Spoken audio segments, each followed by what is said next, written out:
तो उन 5 प्रकार के शरीरों में ये 4 शरीर तो जो है ये नौकर्म शरीर कहलाएंगे। ये 4 शरीर ये क्या कहलाए? ये नौकर्म कहलाएंगे। ये शरीर के योग्य पुद्गल वर्गणाएं के माध्यम से बनेंगे। और जो कार्मण शरीर है वह कर्म के योग्य पुद्गल वर्गणाओं से बनेगा, तो वह कर्म शरीर अलग कहलाएगा। तो 5 प्रकार के शरीरों में भी देखा जाए तो एक कर्म शरीर है और एक नौकर्म शरीर है ना। कर्म तो मूल कारण हो गया, सभी शरीरों का मूल कारण कर्म हो गया, उसको भी कार्मण शरीर कहा जाता है। उसकी भी चर्चा विशेष रूप से आगे आएगी।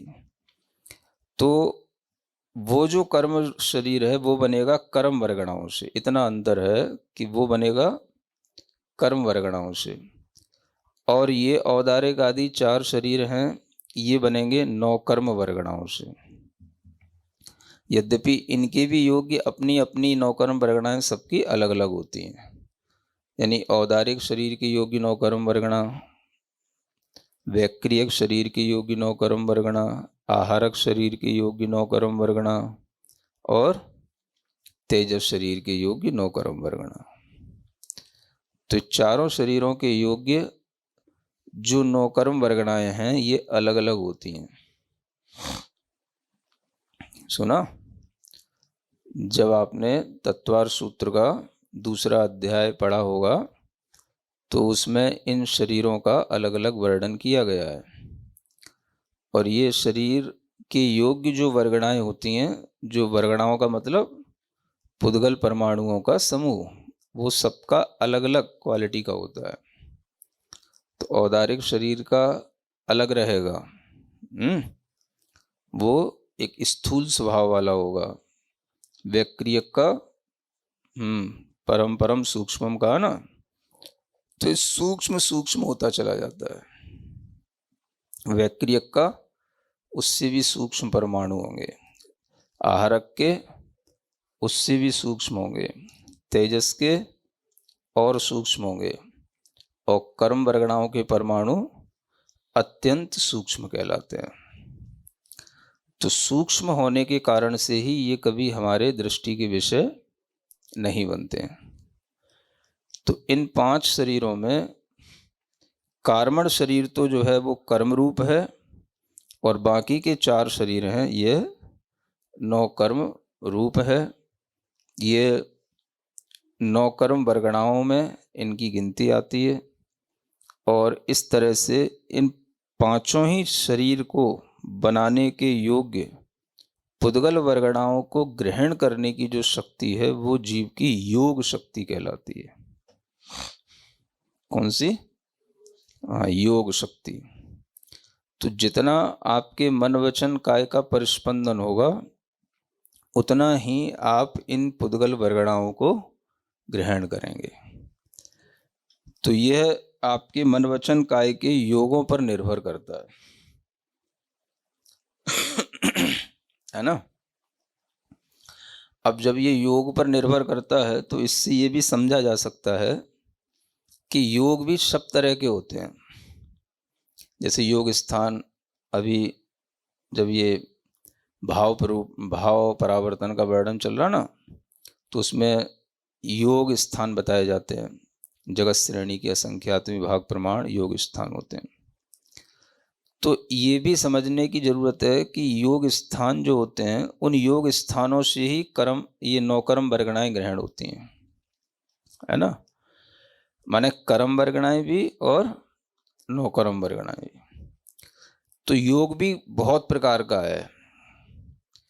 अब अगर आपका मन वचन काय संबंधी योग है ना स्वस्थ है का मतलब सही है, स्वस्थ है ना, हेल्दी है, तो आपको उसी तरह की पुद्गल वर्गणाओं का ग्रहण होगा,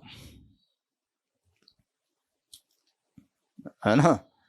अगर आपके मन वचन काय के योग रुग्ण हो गए, तो आपको उसी तरह की वर्गणाओं का ग्रहण होगा, क्योंकि ग्रहण कौन कर रहा है? योग कर रहा है ना। तो योग हर समय पर हो रहा है, लेकिन कैसा योग करना ये थोड़ा आपके पुरुषार्थ में हो सकता है। क्या सुना? है ना। आप देखते होंगे कि जैसे शरीर के लिए जो भी दिया जाता है वह योग अगर सही रहते हैं तो शरीर उनको ग्रहण करके और उसका जो आउटकम आता है वो सही दिखाई देता है। और अगर वह शरीर के योग्य मन वचन काया रुग्ण होते हैं तो शरीर के योग्य जो पुद्गल वर्गणाएं हैं वो भी उस शरीर में उसी तरह से ग्रहण होती हैं कि वो भी उसको रोगी जैसी दिखाई देती है। क्योंकि पुद्गल वर्गणाएं सब जगह सर्वत्र भरी पड़ी हैं। आप जैसा मन वचन काय करोगे वैसा ही वो ग्रहण करने में आ जाएंगे, है ना। तो रोगी मन वालों के लिए अलग तरह की पुद्गल वर्गणाएं आती हैं और निरोग मन वालों को अलग तरह की पुद्गल वर्गणाएं आती हैं। तो हर योग स्थान अलग अलग तरह की वर्गणाओं को खींचने के योग्य होते हैं। इसलिए योग का मतलब ये भी समझना चाहिए कि हम अपने मन वचन काय के जो योग हैं इनको स्वस्थ रखें, जिससे कि शरीर योग्य वर्गणाएं आपके लिए स्वस्थ रूप में आएंगी, है ना। कर्म की वर्गणाओं की तो अभी बात बाद में की जाएगी, ये 9 कर्म वर्गणाओं के लिए विशेष रूप से, क्योंकि ये आपका आहार है ना। इसी आहार से आपके शरीर आपके चेहरे पर रंगत दिखाई देती है। खाने से नहीं आती रंगत, किससे आती है? इन योगों से आती है। मन वचन काय के योग अगर स्वस्थ हैं तो आपके चेहरे पर स्वस्थता दिखाई देगी, है ना।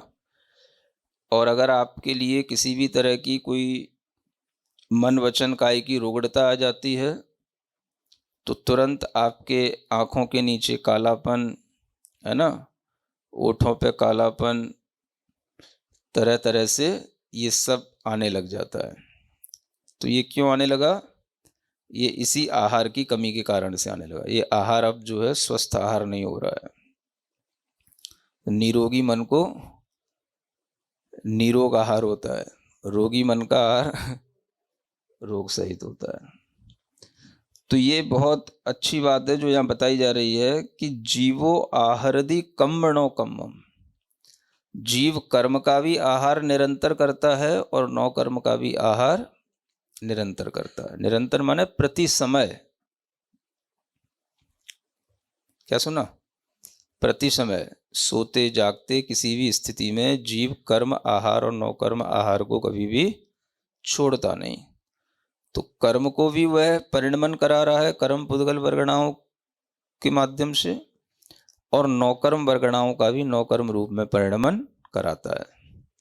यह जीव का आहार शरीर नाम कर्म का उदय चलता रहता है, उसके कारण से चलता है और उसी कारण से उसके योगों की प्रवृत्तियां चलती हैं। और यह प्रति समयम, पड़ी समयम लिखा है ना, प्रति समय चलता है। समय का मतलब इससे छोटा कोई भी टाइम पीरियड होता नहीं, इसका नाम क्या कहलाता है? समय। तो यह आहार प्रति समय होने वाला आहार है। और कैसा? सब्बंगम। सब्बंगम माने सर्वांग में होने वाला। सर्वांग का मतलब आत्मा के किसी भी प्रदेश में यह छूटता नहीं, है ना। आत्मा जो असंख्यात प्रदेश वाला पूरे अंग माने शरीर में फैला हुआ है, उस पूरे अंग में पूरे शरीर रूप परिणत वह जो आत्मा है, शरीर के आकार में परिणत जो आत्मा है, वह आत्मा सर्वांग में हर समय पर कर्म का ग्रहण करता रहता है। कर्म आहार भी लेता है और नौकर्म आहार भी लेता है। क्या सुना? सर्वांग का मतलब, हाँ, मतलब ऐसा नहीं कि आत्मा के असंख्यात प्रदेशों में कोई अंग में आहार ग्रहण नहीं हो रहा है, कोई अंग में कर्म नहीं बन रहा है और किसी अंग में कर्म बन रहा है ना, ऐसा कुछ